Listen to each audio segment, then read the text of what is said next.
nothing better than to browse and chit chat about some funny shit you run across on social media when it comes to women, because that's my specialty. So I'm going to share with you some slides that was shared over on Instagram that I feel deserves some feedback from a woman. Let's start with the first slide. This guy's legit recommended advice. As a man, never marry a woman over 28. Here's why. Are you ready for it? Woo. First one, you want a woman in her prime, not one who's already past it. My only opinion for this one is prime of what? Physicality or mentality? Women are not in their prime until they've reached 40 is what they say. Mentally, physically, they're confident, they know what they want, which don't forget my statement there because it'll come back to haunt you in this video. If anything, for the majority of women, around 40 is when they feel their best in all areas. And many, especially as of late, are fucking hot when they compare a 20 in their 20s picture to their late 30s. Like, for me, I definitely blossomed when I hit my late 30s. So, that comment, everyone's gonna think differently on that one, so that's really not the worst of it. This one was a doozy.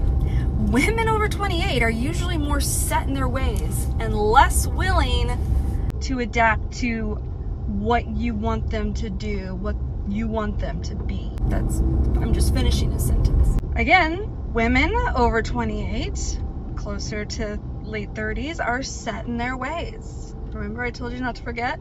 Because it's true. We really are set in our ways. We know what we want.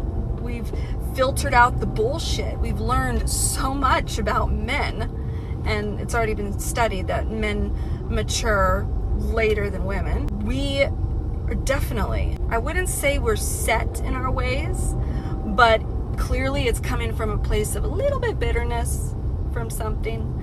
He couldn't get his woman to adapt. He couldn't get her to conform to what he wanted. So yeah, younger women are more likely to admire and respect what you've built. You mean, oh my God, you look amazing. Yeah, I agree with that too, I guess. Younger women are more likely to bullshit you and stroke your ego because us young women are fucking stupid when we're young. We think it's, we have to fight other women to get what we want and be the hottest one in the room. So we'll tear each other down and we'll say whatever the fuck you want to hear to get your attention on us. Yeah, we're pretty stupid, 28 and younger. But I'm starting to see why he wouldn't think we're stupid. I'm getting it. Next, the older she gets, the more likely she carries emotional baggage from past relationships. And you don't, bitch. And you don't. I think this applies to every sex. Everybody later in life has a lot more fucking baggage. And it is because of advice like this, getting with dudes that think like this, that is how our baggage is created. Literally following this guy's advice. Next, younger women are often seen as more energetic, playful, and vibrant. Do I really have to do the voice again? Do I? Woo! Yeah, we are. We're more lively. Again, I explained why a lot of the women are that way. We really want to compete. We really want to get the most attention. It's like the animal kingdom. You see the lionesses flirting with the lion, and he's gonna pick a bitch that he wants, and the cats are all getting their fucking ass cheeks in the lion's face. Me, pick me! I smell good, pick me! And that is really what is true amongst, I would say, mammals? So this can be true. And women are probably not seen as energetic and playful and vibrant because we've wasted our time with dumb bitches. So yeah, I agree with this one. Older women are more likely to carry emotional scars from previous experience. I don't know. To me, this is the same as the other one. Baggage and scars.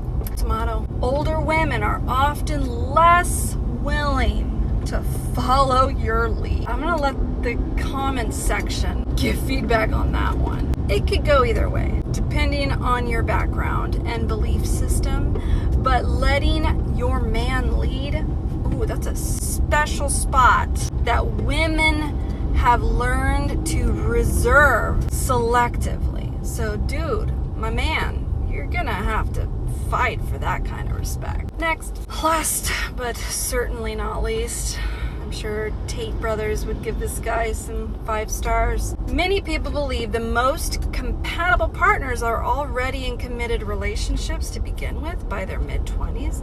So if she's older and still single, understand her story before making assumption. Okay, that's very big of you. Good advice. Ladies, do the same. His doesn't really support statistics as of late. Women are not pursuing men like they once did. They've noticed a shift in society amongst women. We are more empowered. We don't want to have kids as much. The rate of having children has gone down. The rate of depressed men feeling alone and like not satisfied in a relationship has increased.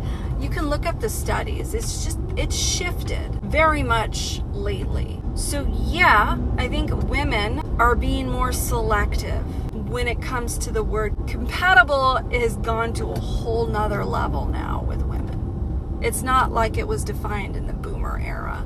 We don't have to be with you. We choose to be with you. That is the significant difference of the generations. We're not there because we don't want to have a full-time career or job and that's not as available to us anymore. We don't fucking need to rely on men for anything when it comes to relationships. We need men in so many other areas in life. I'm not saying we don't need men. We do not need to be in relationships with men. That's what you can quote me saying. We need men, we need women. Let's face it. I often tell God that he made a mistake making me straight. Like, I get jealous of women that are lesbians. Like, it would be, I don't know how much nicer it would have been. But, que sera, I love me a hot man. My hot man. Happily married to an amazing man. So I'm not a man. So to be clear, I'm not a man hater. We need men are important. But when it comes to relationships, we don't. And I'm gonna make that a fucking 5-second reel later on because that's a fucking good ass quote, an inspiration, an inspiring statement right there. And women know that. So yeah, my man, I'm sorry. But you know what? That number is gonna get smaller and smaller because my girls in their 20s, they're starting to wake up. So it won't be long until you're like, anyone over 20 or 19, as low as you can go without looking like a creep is pretty much what's gonna happen here soon. Sorry. I think, and I talk about this, so you should follow me if you hate me on me right now because you might learn a thing or two. I think men will have to begin to tap into their divine femininity because we have both, just like women. I talk about it all the time. That's what I do. It's my specialty. Divine femininity and divine masculinity. We need to harness both. And when we effectively do, that is when we are our true self. That is when we've met our purpose and we can literally take off like a powerhouse. You will notice that men that are so inspiring, that are magnetic, have a delicate side to them, have that soft side to them. You call that divine femininity. It doesn't sound gay to say it, okay? Once you've tapped into both of those, my friend, I think you'll change your enlightened perspective.